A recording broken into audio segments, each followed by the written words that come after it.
Hello everyone, this is the Honda CB125F 2024 model. It currently has 250 kilometers, and today I'll be doing a review of this bike for my first 250 kilometers and give you my thoughts on the bike.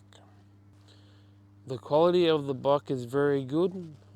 It has very good equipment and very good brakes and very good everything.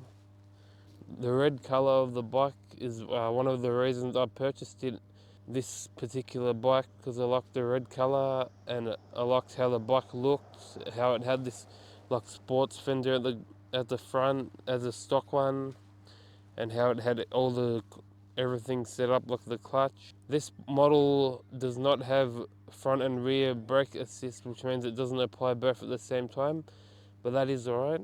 Now I'll tell you a bit about the handling. The handling in cornering, like if you're going at a speed around 15 kilometers an hour, is good. You need to lean into the bars a little bit so you can turn tight at a slow speed, but overall it does handle tight turns very well and can maneuver very well. And the clutch control as well for going at slow speeds is very good. The first gear you can get up to about 15 kilometers, so you can stay in first gear and do your slow maneuvers, or you can go in second if you want to have some more speed. But 15 for a beginner like myself is probably a good speed for slow riding. Now I'll talk to you about the front and rear brakes. The front brakes have a disc brake and the rear brakes have a drum brake. So the rear and front brakes are individual on this model bike. So when you apply the front brake, that'll be the majority of your braking, and the rear brake will only assist you at any speed below 25 kilometers.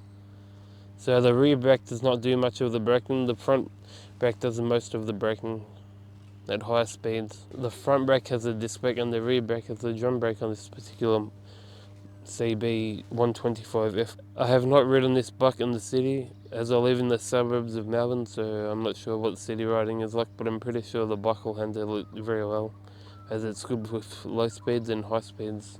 And this bike can do a maximum of around 100 kilometers per hour, maybe 105 in fifth gear, but nothing more than that. I tend to ride around 60 kilometers.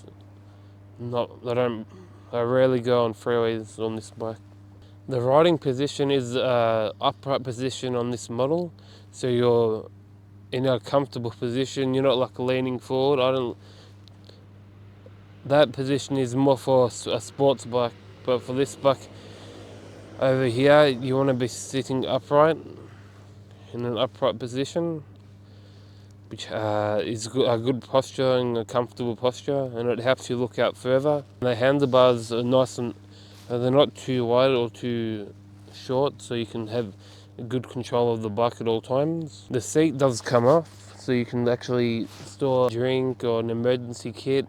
In another video, I'll show you my emergency kit. The fuel economy on this bike is fantastic, man. You can put like $15 of petrol and it'll last you around 700 kilometers.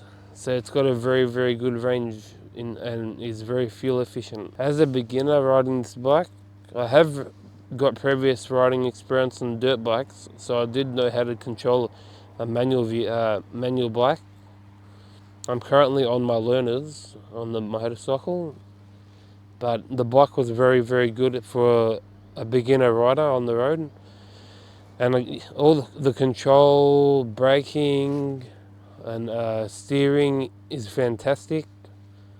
So it is a very, very good beginner-friendly bike and doesn't meet the lamb's requirement for a learner. The things I like about the bike is that it's lightweight, easy to ride, is comfortable in the upright positioning. It's very fuel efficient, has a great gearing ratios, and it's a great bike overall. Now, there are a few things I don't like about the bike that I'll need to mention. This model in particular does have the automatic stop and start feature. So on your ignition switch, how you turn the bike on, you have to, if you have the button staying all the way down and press down towards the floor, that means the automatic traffic stop is on. So if you stop at a light and hold the clutch in beyond the brake point, the bike will turn off. I do not like that feature, so I always have it, I turn the ignition on, start the bike, and then I put the ignition on to the off position, because your kill switch is your key. So if there's any emergency, use your key as your kill switch to shut all the power off to the vehicle, to the bike. That's one feature I don't like about it. Thing I do not like about it would have to be the guard, maybe that rear guard, how it goes over the chain, but that's for a cosmetic and a protective for the chain, so nothing goes on it. But it makes it hard to oil your chain.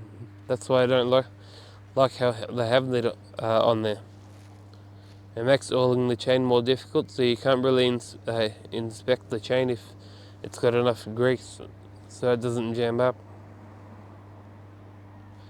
But overall, I would recommend the vehicle. After my first 250 kilometers, I'll definitely recommend the CB125F for a new rider looking for something that's easy to learn on, and it's a good bike to build up your confidence. Thanks for watching. It's been Austin Roulz here, signing out. Talk to you all soon.